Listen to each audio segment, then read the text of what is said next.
கோடீஸ்வரனுக்கு சந்நியாசி சொன்ன அறிவுரை.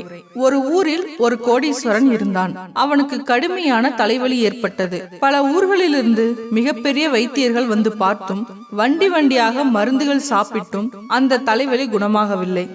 ஒரு நாள் அந்த ஊருக்கு ஒரு சந்நியாசி வந்தார். அவர் பணக்காரனை வந்து பார்த்தார்.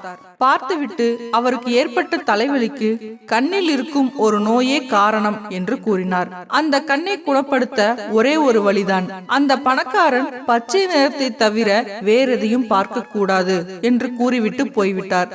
பணக்காரன் முதலில் தன் வீட்டில் இருக்கும் எல்லாவற்றையும் பச்சையாக மாற்றினான். தலைவலி குணமாகிவிட்டது. சந்நியாசி கூறியது சரிதான். உடம்பு சரியாகவே வீட்டை விட்டு வெளியே போகத் தொடங்கினான். வெளியே போனால் இயற்கை எல்லா வண்ணங்களையும் அள்ளி தெளித்திருந்தது. ஆனால் அவற்றை தான் அவன் பார்க்க கூடாதே.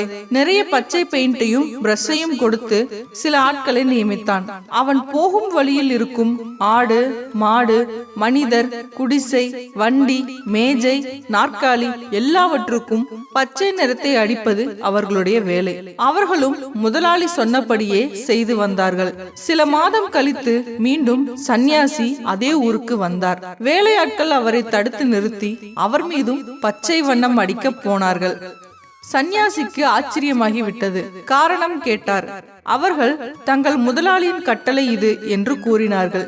சந்நியாசி அதற்கு, என்னை உங்கள் முதலாளியிடம் அழைத்து போங்கள் என்றார். பணக்காரனுக்கு தன் நோயை குணப்படுத்திய சந்நியாசி மீண்டும் வந்ததை கண்டு ஒரே மகிழ்ச்சி. வணங்கி அவரை உபசரித்தான். இந்த ஊரில் எல்லாவற்றுக்கும் ஏன் பச்சை பெயிண்ட் அடிக்கிறீர்கள் என்று சந்நியாசி கேட்டார். ஐயா, நீங்கள் சொன்னபடிதான் நான் செய்கிறேன் என்றான் அவன் பணிவோடு. நான் என்ன சொன்னேன் என்றார் சந்நியாசி. பச்சை நிறத்தை தவிர வேறெதையும் நான் பார்க்க கூடாது என்று கூறினீர்களே ஐயா என்றான். மகனே, நீ லட்ச லட்சமாக பணத்தை செலவழித்திருக்க வேண்டாம். ஒரு 100 ரூபாய் கொடுத்து பச்சை கண்ணாடி வாங்கியிருந்தால் உன்னை சுற்றி இருக்கும் பொருள்கள் எல்லாம் பிழைத்திருக்கும். உன் பணமும் வீணாகி இராது.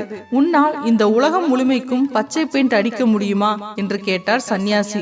நம்மில் பலரும் இந்த கதையில் வரும் பணக்காரனை போலத்தான் இருக்கிறோம். நம்மை திருத்தி அமைத்துக் கொள்வதற்கு பதிலாக உலகத்தை எப்படியாவது மாற்றி அமைத்து விடுவது என்று மிகவும் முயற்சிக்கிறோம். அது சாத்தியமல்ல. மிகுந்த காலமும் உழைப்பு விரயமான பிறகுதான் திருந்த வேண்டியது நாம் தான் என்பது புரிகிறது. ஓகே ஃப்ரெண்ட்ஸ், இந்த வீடியோ உங்களுக்கு பிடிச்சிருக்குன்னு நினைக்கிறேன். மறக்காம லைக் பண்ணுங்க, கமெண்ட் பண்ணுங்க, ஷேர் பண்ணுங்க, சேனலை சப்ஸ்கிரைப் பண்ணுங்க. Thank you friends.